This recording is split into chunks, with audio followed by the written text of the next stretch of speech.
ہم بات کریں گے ہری پور کے علاقے ڈھینڈا کے بارے میں، جہاں پر عرفان نامی شخص جو کہ 2.5 لاکھ کے غوض اپنی دلہن خرید کر گھر لے آتا ہے۔ دلہن اس کے ساتھ 5 دن ہنسی خوشی گزارتی ہے اور چھٹے دن وہاں سے زیور لے کر، نقدی لے کر، کیش لے کر وہاں سے رفو چکر ہو جاتی ہے۔ جو عرفان نامی شخص ہوتا ہے یہ اپنی دلہن کا انتظار کرتا رہ جاتا ہے، لیکن دلہن اس کو کہیں بھی نہیں ملتی، جس کے بعد یہ مجبور ہو کر سوشل میڈیا پر آتا ہے اور اپنی کہانی بتاتا ہے دنیا جہاں کو بھی، کہیں جس طرح میرے ساتھ فراڈ ہوا ہے کہیں آپ کے ساتھ یہ فراڈ نہ کر جائے، اس لیے آپ بھی محتاط رہیں، اور جو بھی میری دلہن کو مجھے ڈھونڈ کر دے گا میں اس کو 50,000 روپے انعام دوں گا۔ جی ہاں، یہ سارا واقعہ کیا ہے بتائیں گے آپ کو اس ویڈیو میں۔ سب سے پہلے بات کریں محمد عرفان نامی شخص جو کہ اس وقت آ کر سوشل میڈیا پر اپنی کہانی بتا رہا ہے اور چیخ کر کہہ رہا ہے کس طرح اس گروپ نے، اس گینگ نے مجھے لوٹا، کہیں آپ بھی نہ لٹ جائیں۔ جی ہاں، محمد عرفان نامی شخص جو کہ رشتے کرانے والی عورت ہوتی ہے اس کے ذمہ لگاتا ہے بھی میری شادی کرا دو، جس کے گود میں آپ کو 20,000 روپے دوں گا۔ رشتے کرانے والی جو عورت ہوتی ہے وہ 2 سے 3 دن کے بعد عرفان نامی شخص کے پاس آتی ہے اور آ کر کہتی ہے بٹ گرام کے رہائشی ہے جو آج کل راولپنڈی میں رہائش پذیر ہے، یہ اپنی بیٹی تمہیں 2.5 لاکھ کے غوض نکاح کر کے رخصت کرنے کے لیے تیار ہے، اگر تم راضی ہو جاؤ تو میں تمہارا رشتہ اس کے ساتھ کرا دیتی ہوں، اور آ کر اس کو فوٹو دکھاتی ہے، جس پر یہ عرفان نامی جو شخص ہوتا ہے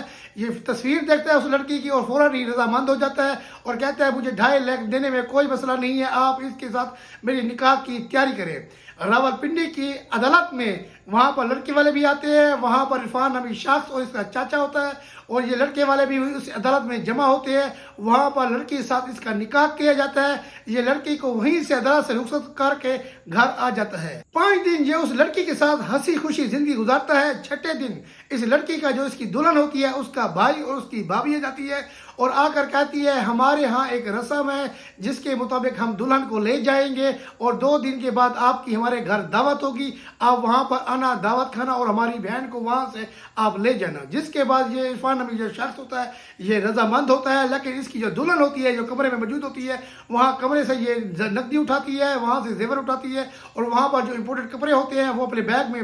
پیک کرتی ہے اور اپنے بھائی کے ساتھ وہاں سے رخصت ہو جاتی ہے، اور رخصت ہونے سے پہلے جو اس کا بھائی ہوتا ہے وہ جو عرفان نامی شخص ہوتا ہے اس کو اپنے گھر کا ایڈریس لکھ دیتا ہے اور وہاں پر فون نمبر لکھ دیتا ہے بھئی آپ 2 دن کے بعد اس ایڈریس پر آ جانا اور وہاں سے ہماری بہن کو رخصت کر کے چلے جانا۔ جو ہی 2 دن گزرتے ہیں عرفان نامی شخص وہاں پر راولپنڈی میں جاتا ہے اور جو ایڈریس اس کا بھائی لکھ کر چلا جاتا ہے نہ ہی وہاں پر کوئی گھر ہوتا ہے، نہ پر اس کا فون نمبر بند ہوتا ہے، جس کے بعد یہ مایوس ہو کر دوبارہ گھر آ جاتا ہے اور اپنی دلہن کا انتظار کرنے لگ جاتا ہے۔ 10 دن گزرتے ہیں، 20 دن گزرتے ہیں، حتیٰ کہ مہینہ گزر جاتا ہے، نہ ہی اس کی دلہن واپس آتی ہے، نہ ہی جو نمبر یہ اس کا بھائی دے کے گیا تھا نہ وہ نمبر آن ہوتا ہے، جس کے بعد یہ مجبور ہو کر سوشل میڈیا پر آتا ہے اور اپنی سٹوری سناتا ہے کس طرح اس گینگ نے، کس طرح ان لوگوں نے مجھے لوٹا اور مجھے لوٹ کر وہاں سے رفو چکر ہو گئے، کہیں یہ نہ ہو کل کو یہ جو گینگ ہے جو اس وقت لوگوں کو نکاح کے نام پر جو پکیزہ رشتہ ہے نکاح، اس نکاح کے نام پر لوگوں کو لوٹ رہا ہے اور وہاں سے رفو چکر ہو رہا ہے، کہیں یہ واقعہ آپ کے ساتھ بھی پیش نہ ہو جائے۔ اور اس نے اعلان کیا ہے جو نیچے تصویر بھی اس نے لڑکی کی لگا دی ہے یہ جو بھی میری دلہن کو ڈھونڈ کر دے گا میں اس کو 50,000 روپے کا انعام دوں گا۔ اس ویڈیو کو زیادہ سے زیادہ شیئر کیجیے گا تاکہ یہ جو گینگ ہے جو کہ نکاح نیک رشتہ ہے، مقدس رشتہ ہے، نکاح کے نام پر لوگوں کو لوٹ رہا ہے، لوگوں کے ساتھ فراڈ کر رہا ہے، اگر آپ کے ہاں آپ کو بھی یہ لڑکی کہیں نظر آئے تو فوراً ہی آپ پولیس اسٹیشن میں اطلاع دیں تاکہ اس گینگ کو، اس گروپ کو گرفتار کیا جا سکے۔